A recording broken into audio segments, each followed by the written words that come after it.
करता हूं कि मैं विधि द्वारा स्थापित भारत के संविधान के प्रति सच्ची श्रद्धा और निष्ठा रखूंगा।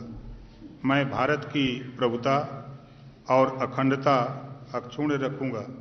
मैं उत्तर प्रदेश राज्य के मंत्री के रूप में अपने कर्तव्यों का श्रद्धापूर्वक और शुद्ध अंतःकरण से निर्वहन करूंगा तथा मैं भय या पक्षपात, अनुराग या द्वेष के बिना सभी प्रकार के लोगों के प्रति संविधान और विधि के अनुसार न्याय करूंगा। ओम प्रकाश राजभर ईश्वर की शपथ लेता हूं कि जो विषय उत्तर प्रदेश राज्य के मंत्री के रूप में मेरे विचार के लिए अथवा मुझे ज्ञात होगा, उसे किसी व्यक्ति या व्यक्तियों को तब के सिवाय जबकि ऐसे मंत्री के रूप में अपने कर्तव्यों के सम्यक निर्वहन के लिए ऐसा करना अपेक्षित हो, मैं प्रत्यक्ष अथवा अप्रत्यक्ष रूप से ससूचित या प्रकट नहीं करूंगा।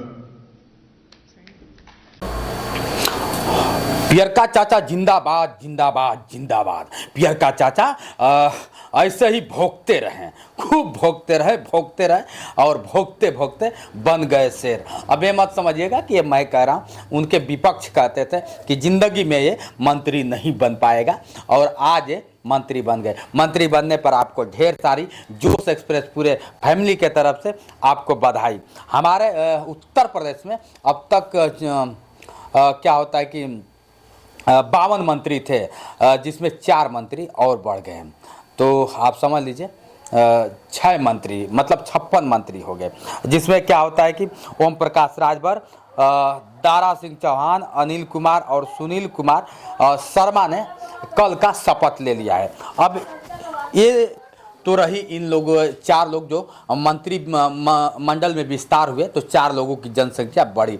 अब इन लोग की जैसे ही बात आती है तो दारा सिंह भी एक आप लोग जानते हैं कि किस तरह से मंत्री बने हैं और क्यों बने हैं, ये भी है। और बार बार कहते थे कि आएगा मेरा तारीख पे तारीख टालने वाले श्री माननीय ओम प्रकाश राजभर जी को बड़े बोले नेता हैं, जाने जाते हैं, सभी लोग जानते हैं। चाचा पियरका चाचा हैं, सभी लोग कई नाम से लोग संबोधन करते हैं उनका, लेकिन आज पियरका चाचा के अब कह लीजिए गांव में कहा जाता है ना कि हल्दी लग गई। अब समझ लीजिए हल्दी लग जाना इसको कहा है कि किसी भागे, मतलब चलिए इसका हल्दी तो लग गया।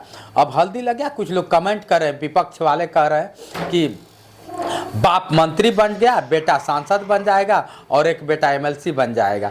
अब ये कितना सत्य है तो आप लोग बताएंगे। घोसी का जिस तरह से चर्चा चल रही है कि अरविंद राजभर बनेगा सांसद, तो अब तो वक्त बताएगा। लेकिन क्या उनके मुंह पे कालिक है क्या जो कह रहे थे कि क्या होता है कि मंत्री नहीं बनेंगे?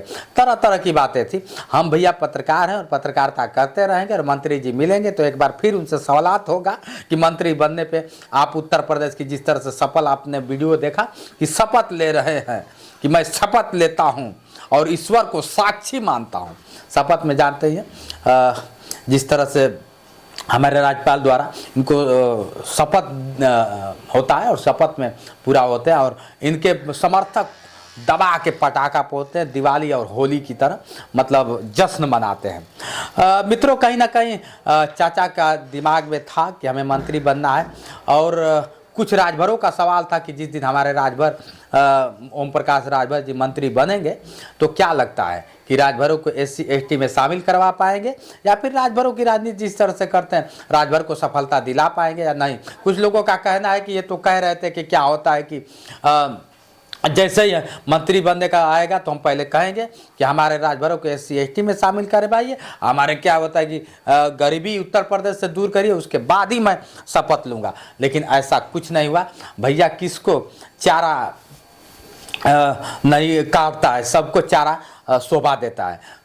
साहब को चारा मिला और बढ़िया से मतलब कर लिए।